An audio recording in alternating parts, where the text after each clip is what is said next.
I think this is such a good thing to remind people of along those same lines Sure. of like projecting your fear onto someone else. Mm-hmm. We are always teaching others how to treat us. If we are easily reactive, we teach others to sugarcoat their truth, Mm-hmm. which is so funny. Like in my relationship, I want my partner to tell me everything. Mm-hmm. But then if I You get don't like upset, it. if I don't like what he's telling me and I react, he's going to be less likely Yeah, to he's share gonna edit. everything. So he's going to edit. So it's like to be mindful. This is life-changing. If we are impartial, we teach people that it's safe to be open and honest with us. Mm-hmm. If, again, like you're saying, like, oh, just be open to whatever your friend or your loved one is Mm-hmm. wanting to explore. If we routinely gossip about our friends or our enemies, we teach others to question our loyalty. Mm-hmm. If we refuse to spread rumors, we teach people to trust that we will stand up for them too. Mm-hmm. If we are reluctant to take responsibility, we teach others to be wary of us playing the victim. If we own our experience, we teach people to trust that we can shoulder responsibility. If we consistently overgive, we teach others to take us for granted. Oh my gosh. But if we give thoughtfully and in accordance to need, we teach people to appreciate our efforts. Mm-hmm. If we are perpetually late, we teach others not to depend on us. If we are punctual, we teach people to respect our time. Every interaction is a teachable moment. What lessons will you teach today? It's so true. Those are some hard truths. Hard truths, but it's so But it's true. so true. Yeah. So start to, again, do unto others. Yeah. And again, like I write that from a place of experience, right? It's like I'm not like perfect. I still overgive in certain ways, but you really start to see, you connect the dots and you start to see, oh, okay, that's this drama that I'm experiencing in my life is really not that person's. They're just reacting to what I'm teaching them. Yes. To how to treat me, right? And so now I could be more mindful about that. And I really do feel like life in general is just it's a classroom, where you're just learning these lessons and you're refining. It's a process of refinement more so than I graduated from that lesson. No, you didn't graduate. It's just now it's operating on an even higher level, right?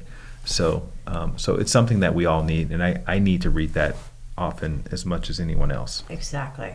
I love the analogy of classroom and going through life, and we're so hard on ourselves. We beat ourselves up. We feel like, we have these unreal expectations of ourselves. Like if I'm a wellness quote unquote air quote influencer, Mm-hmm. but then I go and like drink too much on my birthday and I'm hungover the next day, like I feel like a fraud, or if I am a vegan and I like sneak a piece of goat cheese or whatever it is, you just have these unreal expectations of and pressures that we put on ourselves. And if you look at the life as a classroom, it's like sometimes you're going to go up levels and get deeper, more degrees the more Mm-hmm. you go, and you can't beat yourself up for not knowing. You're in kindergarten, you're not in grad school Mm-hmm. in certain areas of your life, Mm-hmm.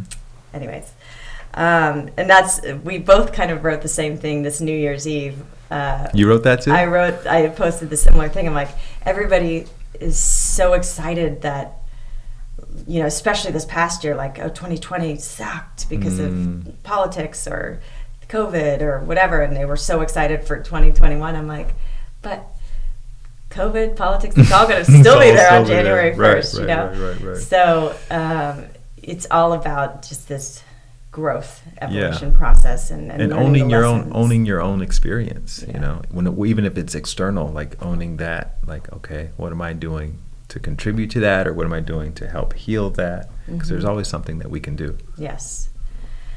So 2018, you've been this mobile lifestyle, and right now you're living in Mexico City. Living in Mexico City out of a backpack.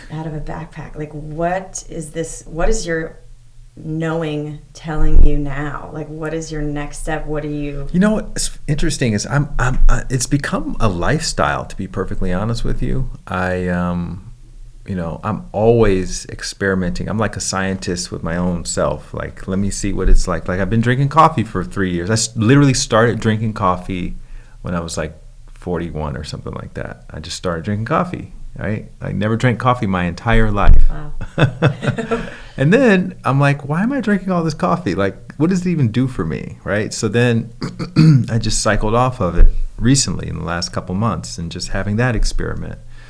And, always kind of playing with my diet, always playing with like, what happens if I drink less green tea, more green tea? What happens if I exercise in my shower? Like, what is that experience like? And that's the next book. Yeah. Well, actually, that is going to be a part of the next book. The next book is going to be a minimalism, like spiritual principles of minimalism. But yeah, so I'm always trying out things. So I'm definitely not the person that waits until New Year's Eve to start a new thing. Like, I'm always trying out things.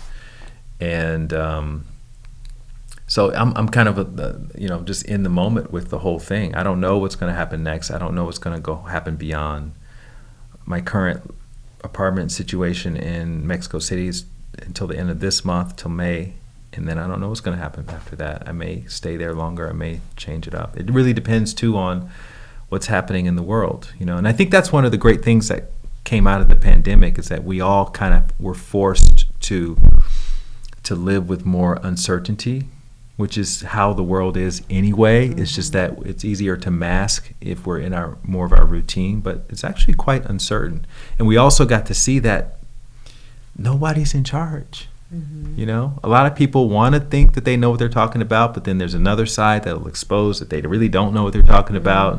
So you really have to own your own experience. You have to take responsibility for your own health, for your own wellness, and do whatever you have to do in order to feel like you can, progress and move forward and ultimately be of service to other people.